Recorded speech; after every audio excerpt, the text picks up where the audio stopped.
Chapter 20. A warm breeze fluttered through Mateo's hair the next day, as if the old sun god wanted to comfort him. "Test of magic," he seemed to say, "is yours to conquer." Then a contrary wind blasted him. It roared across the ocean and sent frothing whitecaps over the ridge of each wave. They crested and slammed into the sand to whisper near his bare feet. His heart felt just like one of those waves, hammered by the sheer anticipation of what came next. The scar on his arm hurt, as if the ghost panther had attacked again. He rubbed it and forced his thoughts away. Balta stood a few paces away on a barren stretch of beach far beyond Magnolia Castle. Romeo was next to Mateo, white shirt flapping in the wind. He wore a pair of linen pants that made him almost appear normal, like a sailor on a day off. The wind ruffled his short-cropped hair. Vittoria had tied Mateo's hair back, out of his face, with a piece of leather. "Mateo." Balta nodded to him, then turned to Romeo, hands clasped behind his back. "Romeo, welcome to the test of magic. Unlike the test of courage, this will be private. There are no spectators allowed, and no one has been informed of where we are." The silence on the beach felt oddly surreal. Not having a sea of eyes staring at him this time certainly helped, but his palms still felt clammy. Undaunted, Balta continued. "As soon as I am finished here, I will transport each of you to separate boats in an unknown location. Due to the dangerous and violent nature of this task, you'll be alone and far from our shores. As this is a test of your magical skill, of course you must use magic." Romeo shifted. Mateo forced himself to stay still, to not think about what this meant. The stakes if he lost. Was his power strong enough? Did he know enough? The water should have comforted him, but today it felt more like foe than friend. "Once you're on your boat, you will encounter a sea wyrm. Your job is to remove the threat from Eastern Network shores. You will be required to prove your work after the task by leaving this token." Balka sent each of them a necklace with a spell. Mateo caught it, a gnarled piece of sea wood on a cord of black leather. Magic hummed from it. Balta continued. "I will then go to your token and assess whether you've sufficiently neutralized the threat. If the worm is within a day's swim of our borders, you will fail. Be aware that returning without completing the task will count as failing." Balta glanced to Mateo, then Romeo, with an almost bored expression. Neither of them had said a word. "A high priest is only as good as his magical ability, as you already know. Today you are to prove your talent. You have until the sun descends below the horizon to finish. May the magic of the gods serve you well today." Mateo's gut churned as he comprehended the challenge. Sea worms were nothing more than big, fat, blind snakes that lived in the ocean. Some historians linked them back to dragons and believed that the sea goddess Prana messed up when first forming sea dragons, and that worms were the mistake, though there was nothing draconian about them. They were hairless, toothless, gray, and wrinkled, but that didn't mean they weren't dangerous. They were absolutely gigantic and had drowned plenty of sailors by rising into the air and plopping their bodies onto ships, reducing them to nothing more than splintered wood. Plus, if the legends were true, they were seeking, ruthless creatures that lived for something they couldn't have: magic. Lore stated that the sea goddess, offended by their ugly bodies, cursed them to crave magic all their days, would die for it if they could find it in large enough amounts. When a worm found a source of magic, it would use one of its two pointy ends to prod the magical object, then consume whatever item, or witch, it found. But was that part really true? No one knew, because sea worms were as visible as givers. Inland witches scoffed at all the stories, as if they didn't believe worms were real. Sailors who claimed a sighting were often ignored or disregarded or made fun of. But the sea worm wasn't the strangest part of this task. Balta's phrasing rang through his ears like a dull knock on hollow wood. "May the magic of the gods serve you well." The magic of the gods? Such a thing didn't exist. The gods, when they lived in Alkarra at all, gave no magic to their mortals. They hoarded it, jealous of the ease and power it bestowed. Balta wanted them to use a non-existent magic system to defeat one of the largest creatures in the ocean? No, it had to be a trick, just like the ghost panther whelps. Mateo searched his memory for any scrap of recollection over what the magic of the gods could refer to. Gods, as opposed to goddesses, were impatient. They were jealous protectors of their mortals and their magic and cursed witches because witches were too like their goddess sisters. They were selfish creatures, banished by the goddesses to the other side of the world, far from Alkarra, over 1,000 years ago. Mateo shook his head. Sea wyrm, the magic of the gods, by the givers, but the law of rights would kill them all. Romeo struggled to hide his perplexed expression as he stared at the sand. Balta gestured Romeo forward. "Romeo, you shall go first. Mateo, do not move from that spot." "Go with honor, brother," Mateo said. Romeo ignored him as Balta gripped his arm and they both disappeared. Mateo's thoughts spun to the worms he'd heard so much of on the Navy ship. "Restless," his Navy captain had once told him with a shudder. "They're strange, restless creatures. Some say they crave magic and will do anything for it. That's why they attack boats. They can sense the magic. They want it. Saw part of one once. Felt fortunate to escape with a boat in my life, if I'm honest. They just seem restless." A blood-red sun lingered not far from the horizon. Mateo hazarded a guess that they had about an hour, maybe less. As it stood, he'd much rather take his chances with the ghost panther whelps again. Balta returned, his face blank. "Any questions?" Mateo shook his head. "Then honor awaits." Balta grabbed his hand, and Mateo felt the tug of a transportation spell all the way to his navel. Mateo landed on a boat in the middle of an angry ocean. The moment his feet touched the wood, Balta left. Mateo saw only a blur before he was adrift, alone on the water. An agitated sea churned below him, white with waves. Utter silence and glittering blue brilliance glimmered in an unending circle. The wind had stopped here. He must be some distance away from the shore. Based on the position of the setting sun over the watery grave, the boat faced north, which meant the networks would be to his left somewhere. Within a day's swim for a worm, he presumed, which also didn't tell him much because he didn't know how fast they could swim. By sheer force of will, he forced his pounding heart to calm while he clutched the sides of the pitching boat. The wooden boards practically hummed beneath him. Magic hung heavy in the air, of course. What else would guarantee an agitated sea worm the moment he arrived? Some Navy ships in the deep oceans used magic only in times of emergency to avoid attracting worms. Scarcely 10 seconds after he landed, the sea calmed. "Oh no." A fleshy, monstrous body broke the water to his right. Mateo straightened, half in terror, half in awe.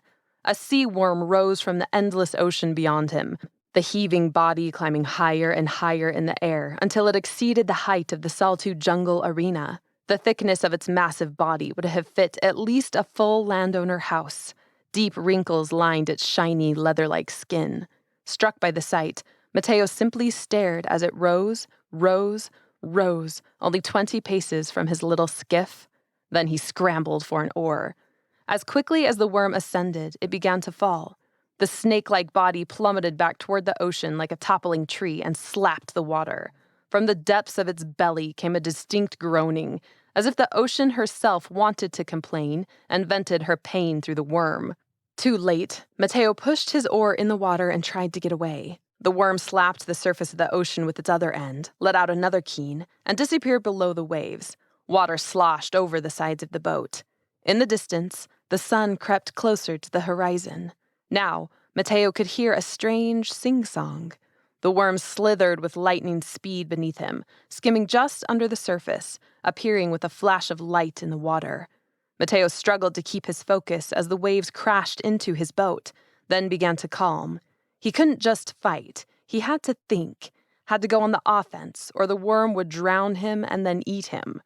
Salt water poured down his neck and saturated his hair. He shook it off and braced his legs again. His goal? Get the worm away from the network. He glanced out at the endless sea. At least he knew what direction to go. If he accidentally brought the worm closer to the network, he'd lose the throne. Sea worms wanted magic, simply put. But then what? Mateo conjured a ball of light and used magic to throw it far away from him, to the east. The magical ball bobbed in the water just as the worm reappeared. The worm slithered toward the ball, body canting to the left and the right like a snake. It consumed the light with its massive jaws. Then it groaned. Mateo paused as silence fell over the sea. Surely it couldn't be that easy. That had been a stupidly simple spell. a desperate attempt to draw the worm's attention away from him. He swore under his breath as the worm spit the magical ball back out, then thrashed back and forth. "All right," he muttered. "You don't like that." That broke the assumption that worms wanted to eat any magical item, anyway. At least, not items conjured from that kind of magic. The worm disappeared, then surged out of the water next to him, so close he could have reached out to touch its strange skin. Water sprayed off its mottled body as it rose back into the air. The boat heaved and pitched Mateo off the side. The worm slapped the ocean again. Cold water encompassed Mateo all at once. He struggled back to the surface. Waves drove him back under. He fought in and out of the agitated currents for several eternities before using a spell to vault him to the surface. Once he broke into the air, he gasped and sputtered. The boat had broken apart in the violent waves, leaving pieces of wood floating around him. The worm was more agitated than ever. While Mateo struggled to swim to a piece of the boat, the worm swam in circles around him, creating a circular current that pulled Mateo in. While riding the current, he forced himself to focus. Did the worm want something more than just a magical ball of light? Mateo shouted out a few more spells, throwing anything that might satisfy it. Cracks of light popped just over the water. The worm ignored them. He conjured a school of glittering red fish that swarmed it. The worm thrashed them with a tail until they were stunned, then died and disappeared in the depths. Frantic, Mateo cast any spell he could think of. Spells that brought light, seaweed, turtles, anything. He tried several different types of magic, to no avail. Modern magic with simple spells, Cabrarian, Almoran, Declan. The magic all seemed to call the worm, then fade. The worm was restless, agitated, searching, always searching. But for what? Witches assumed it was magic, but he'd disproven that. It wanted something else. The worm seemed to understand that the magic came from Mateo, so it didn't try to harm him. Perhaps it understood him as the source. Perhaps it was sheer luck. It just kept swimming, keening, lost. Its mouth, which tapered to a gradual point like an earthworm, probed around the water, poking, prodding, popping out into the world, then back again into the water with growing frustration. Mateo risked a quick glance at the sun, halfway down the horizon. "All right," Mateo shouted. "You and me, worm. What's the magic of the gods, eh? Do you know?" The worm paused, head poised half out of the water like a forgotten mountain in the middle of the ocean. Mateo blinked. Had it heard him? "Hey!" he shouted, bobbing in the water. "Hey, over here!" The head rose, whirling around as if it were searching for him. Then the worm headed his direction. Mateo's heart thumped as he transported farther away to buy himself a moment to think. Too much of this didn't add up. If the worms really sought magic the way witches assumed, why was it getting more agitated? The more magic he conjured, the more frustrated the worm became. No, it wasn't magic the worm wanted. It was something else. The worm tussled with the water as if it were hungry. But for what? "Magic of the gods," Balta had said. "Magic of the gods." The gods were nothing but a fuzzy blur in the realms of history. Historians who still believed in that paradigm claimed that the gods had magic they never shared, but that it was archaic, simple. So simple it insulted the goddesses. But how could that help here? Or maybe it was a trick. Balta hadn't said to use it. He'd said, "May the magic of the gods serve you well today." Water churned around the worm as it opened its mouth, drawing the ocean into its dull lips. The keening sound strengthened into a roar that nearly rent the air. Mateo realized with the start that the worm meant to eat him. He transported to another spot as the worm closed in on him. The worm spun, no doubt honing in on the magic, and headed for him just as quickly again. Mateo transported away, farther out. Time was of the essence. If he just kept transporting, it would follow, but not far enough away. He had to have enough magic to draw the worm away from the eastern network and return to shore. There wasn't time. Sea worms clearly moved extraordinarily fast in the water. He'd have to swim halfway around the world to prove that he'd led it far enough away, which meant that he had to neutralize the threat, as Balta put it. All he'd done so far was prove the worm could swim. No, he was missing something. The worm closed in on him, forcing Mateo to transport even farther away. As if the worm had finally found an outlet for its frustration, it charged through the water at an impressive speed. While Mateo racked his brain, He kept transporting farther into the middle of the ocean, and then to the north where the waters grew cooler. Although he wasn't certain where Balta had sent him, he had some idea based on his Navy years. Worms were reputed to prefer warm coastal waters, which is why they wreaked havoc on marine life. Was he near that cluster of sand-only islands he'd seen on so many naval maps? He fingered the gnarled seaweed as the worm charged faster at him. The idea that formed in his half-panic wasn't a solution, but it was something. A flash of lightning streaked across the sky in the distance. The worm startled with the giant twitch and turned toward it. Another moan issued from the depths of its belly. Mateo glanced beyond the worm to a charcoal-dark skyline. Another flash of lightning from the high tempest. Another keening bellow. "You're hungry," Mateo murmured. Water splashed his face as he swam in place, keeping his head barely above water. "You're sort of a half-dragon, and you live in a world of water. So, what is the one thing you can't have that you desperately seek? It's not magic. You have plenty of food. You hate witches. But if you're part dragon, or almost a dragon..." On a bold hunch, Mateo kept an eye on the lightning and cast a fire spell. He sent it far away from him, forcing the worm to turn the opposite direction. The worm swung around, and slowed, and stopped just below the flame, as if transfixed. For the first time since Mateo's arrival, all lay in quiet. Within seconds, the bottom half of the worm popped out of the water. Both ends appeared at the same time, the tops of its obnoxiously large heads bobbing up and down. Then the worm rose slowly, water surging around it, to caress the bottom of the fire. The fire extinguished. The worm roared. Mateo cast another fire spell, this one brighter. The worm paused again, silent. A quarter of the sun remained above the horizon now. He had 7 minutes, tops. While the worm stared at the fire in fascination, Mateo swam in a circle. Nothing but water. Water everywhere. To follow through on his hunch, he'd need an abandoned island where the sea worm could beach itself, and he could give it real fire. "The magic of the gods." Mateo's heart nearly stuttered. Wait, that's what Balta meant. When the gods were banished by the goddesses 1,000 years ago, legends said they'd created their own land away from Alkarra, on the other side of the world. Galas, god of ice, Ventus, god of wind, Tontus, god of thunder, Ignis, god of fire. They took seawater from Prana, their most beloved sister, who opposed their banishment, and formed their land. He had to form his own burning island, just like the gods. Simple magic. Archaic magic. Turn water to earth. Frantic, Mateo cast the same spell of fire 30 times just to keep the worm busy. Then he summoned all the power he could draw from his body and chose a simple Cabrerian spell. He'd found it in an old gardening grimoire as a teenager. The grimoire dated back centuries. It had helped several workers at the farms out of a pinch when crops were low, and landowners threatened punishment for it. It was sluggish magic at first, but picked up speed quickly. The magic drew from the elements around him to form earth. A flicker of fire could become earth, water could become earth, rocks could become earth. Then it multiplied itself. He chose water.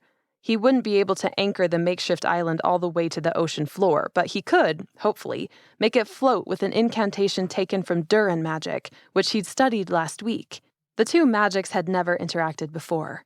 As far as he knew, most of the magic in the Eastern Network originated from Prana. Magic could sometimes clash when it crossed goddesses, and when magic clashed, well, there would be no worm or Mateo to recover.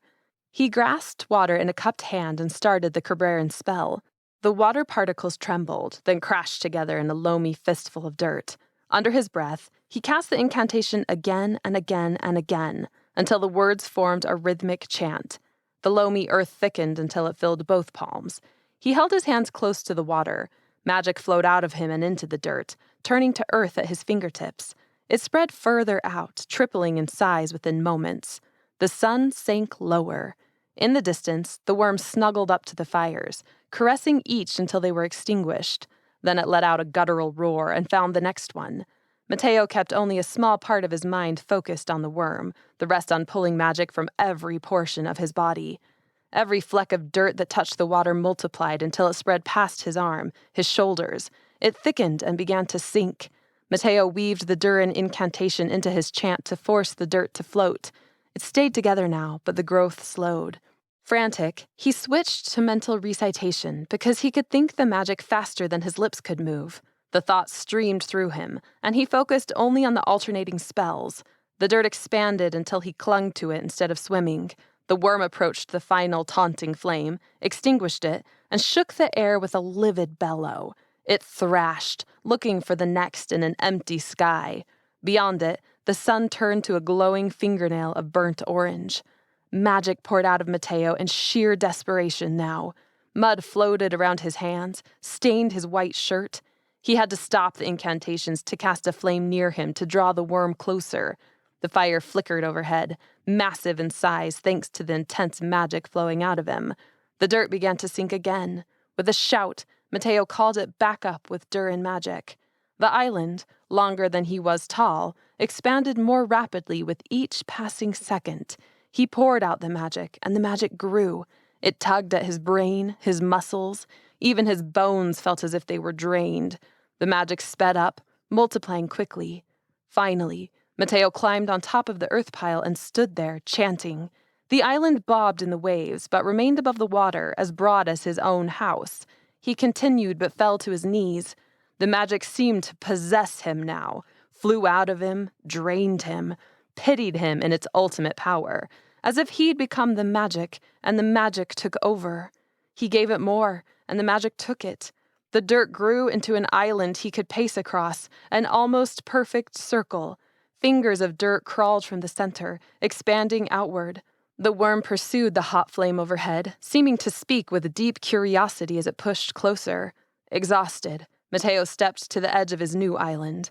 With each passing second, the island doubled in breadth. Its sheer size meant it touched more water, transforming it into dirt. It also required more power, nearly all his life force. Mateo stopped the loop of incantations. He cast a different spell to keep the island floating for a few minutes. His legs gave out as he lurched into the water the moment the sea worm arrived on the strange shore. Paddling to the surface required more energy than he had to give, but he dug deeper, forced himself up. The worm lay on top of the island now, prodding the fire with its mouth. More of the worm slithered onto the dirt. Mateo kept the island growing with silent magic as the worm coiled its body on the earthen rug in the middle of the sea. The sun dropped, nothing more than a slice of heat the width of a sliver. Mateo set the island on fire. Flames exploded in a rolling ball that mushroomed into the air. He ducked under the water while the wall of heat passed, then he popped back up. His vision swam. He felt groggy from fatigue, from the absence of magic within him, as if using it all would separate him from life. Somehow, he kept his legs and arms moving, but his mind felt like mush. Orange light consumed the island in between his long blinks. Seawater lapped at his face. The fire spell he'd used was simple and ancient. It could burn for an hour. By that time, the worm would be dead, he hoped, and the chunk of magical earth gone. The worm made a high-pitched sound and slid its massive body onto the island in coils. It curled up to the fire and writhed happily within the flames. Mateo blinked. Was the worm shrinking in the fire? Was it a trick of the dying light, or was the worm actually growing smaller in the flames? Its body began to char, but it snuggled deeper, deeper, deeper. As the very last hint of sun sank just below the edge of the world, Mateo released his token onto the edge of the island and summoned the very last of his magic. He might not have enough to make it, might die halfway through the transport. He'd never been so tired. The transportation spell tugged him away. Mateo barely felt the pressure, the rib-cracking sensation of displacing the world to move so quickly through it. Seconds later, the wet slap of sound against his face greeted him just before he glimpsed Balta's startled expression. Mateo collapsed onto the sand.